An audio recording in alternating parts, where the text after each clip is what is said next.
Are you ready to dive into this detailed comparison between the Dyson V12 Detect and its predecessor, the V10? It's one of many Dyson 1v1 comparison videos I'll publish soon to help consumers like you decipher how each model varies. I put these vacuums through grueling tests, including cleaning performance, power, filtration, and everything in between, to determine their strengths and weaknesses for this comparison. So let's dive right in.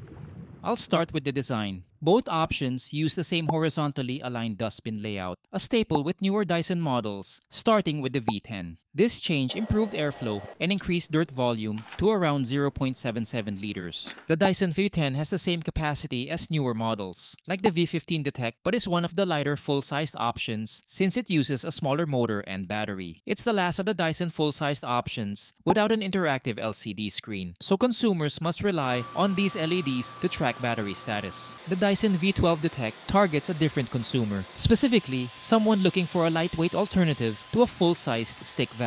It's one of the first Dyson cordless vacuums I've reviewed with a push-button switch. One significant difference between the Dyson V12 and V10 is size, as the V12 uses a smaller frame. That downsizing has one negative consequence: a smaller dustbin at only 0.35 liters, or 50% smaller than the V10, which means more frequent trips to empty. It has a similar piezo sensor readout as the V15, so you'll see how much debris is picked up in real time, whereas the V10 doesn't have any screen. Also, the Dyson V10 uses a trigger instead of a push-button switch, so you'll need to squeeze continually to turn on the motor. One workaround is using a third-party trigger lock, which is available online. Another deciding factor between the Dyson V10 and V12 is the floor nozzles. The V10 Absolute has two nozzles, the chunky soft roller nozzle and the standard brush roll. Likewise, the V12 Detect also has two cleaning heads, the laser slim roller and standard brush roll, similar to the V8. One factor to consider is the size of the soft roller nozzle. The V10 nozzle is chunkier and will have trouble fitting in low clearance overhangs compared to the thinner design of the V12. Another is the green laser that helps the V12 track dust better, since dust pops when the bright green light flashes, so it's the better option on hard floors. The V10 standard nozzle has these gates, which enable it to pick up large debris piles. The V12 brush struggles with this because it doesn't have these gates. Next, we'll compare the power difference, where I use two different metrics. First is the water lift gauge to determine how much suction it has at the max setting. And surprisingly, the Dyson V12 has more suction in the sealed and unsealed tests. Next is the airflow, using an anemometer, where the Dyson V10 got slightly higher results. The difference is between 1 and 3 CFM. And with the efficiency of the brush rolls, it's not a huge deciding factor. The cleaning test results were similar to the power results. That is, there was little variance in the percentages. The V12 Detect got higher results despite having lower airflow, which isn't surprising with the efficiency of the floor nozzles. However, the difference is minimal, only a few percentage points. My takeaway is that the V12 performed better in most surface debris tests, while the V10 performed better in the deep cleaning experiments. This wasn't surprising, since the V10 had a thicker brush roll that would have better agitation for picking up embedded dirt on carpet. Looking at the V12's brush roll, you can see it has this rubber strip behind the roller, which gives it a better seal. Thus, it picks up more dirt on the initial pass. On hard floors, the V12's laser slim roller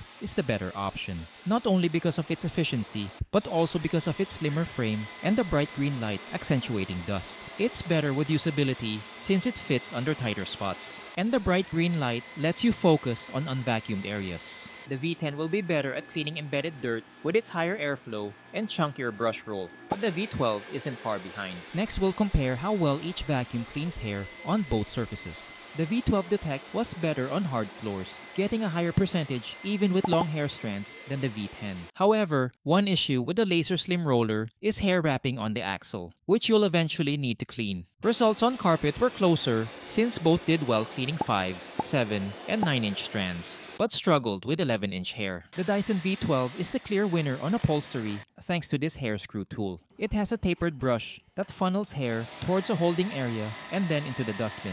Even with long strands, nothing wrapped on the brush. Unfortunately, the V10 doesn't have this upgraded tool, so it will struggle with long hair. More than the cleaning performance, weight and ergonomics is a bigger deciding factor. The V12 Detect is slightly lighter, weighing 3 pounds and 4 ounces, only a few ounces heavier than the V10, which weighed 3 pounds and 10 ounces. Please note that the weight is for the handheld unit. And if you're using any of these vacuums above floors, this can be a deciding factor. The weight difference in its stick vacuum configuration shouldn't be a deciding factor since there's little variance. Another deciding factor is the runtime, and the V12 Detect is the clear winner, since it lasted longer with the cleaning head attached at over 63 minutes, while the V10 Absolute only lasted over 43 minutes. The V12 also lasted more than 10 minutes longer in the middle setting on hard floors. Another plus for the V12 is its detachable battery, meaning you can remove the battery without unfastening screws. And select V12 models come with 2 batteries, doubling the runtime to over 120 minutes, which isn't the case for the V10. Next, we'll check the attachments you'll get out of the box, and this will depend on what sub-model you'll get. The Dyson V10 Absolute comes with more basic tools, such as a crevice tool, combination tool, soft dusting brush, and a standard mini turbo brush. The V12 Detect Slim Absolute, at least the one I got locally, has more helpful attachments. One is the light pipe crevice tool, which has an LED at the tip that provides added illumination to help clean dark areas without turning on the lights. Another is the underbed tool, which has a joint, so it's easier to clean underneath furniture without kneeling or bending over. It also comes with a tapered shaped mini turbo brush that's excellent at cleaning long hair on upholstery or carpets. This is the only tool I've tested so far where hair didn't wrap on the brush, even long strands. So which option is better? The answer will depend on your needs. For me, the better value option, regardless of your specific need, is the V12 Detect. It has the latest Dyson technology, such as the laser slim roller, newer detachable batteries, and more helpful tools. It runs longer, and the only downside in my opinion is the smaller dustbin capacity. Yes, the Dyson V10 will do better at cleaning embedded dirt and has twice the dustbin volume, but the shorter runtime and non-detachable battery are deal breakers for me since the price difference does not justify the lack of features. Let me know what you think in the comments section. Check out this playlist for more vacuum cleaner comparisons to help you distinguish between models, and I'll see you in the next video.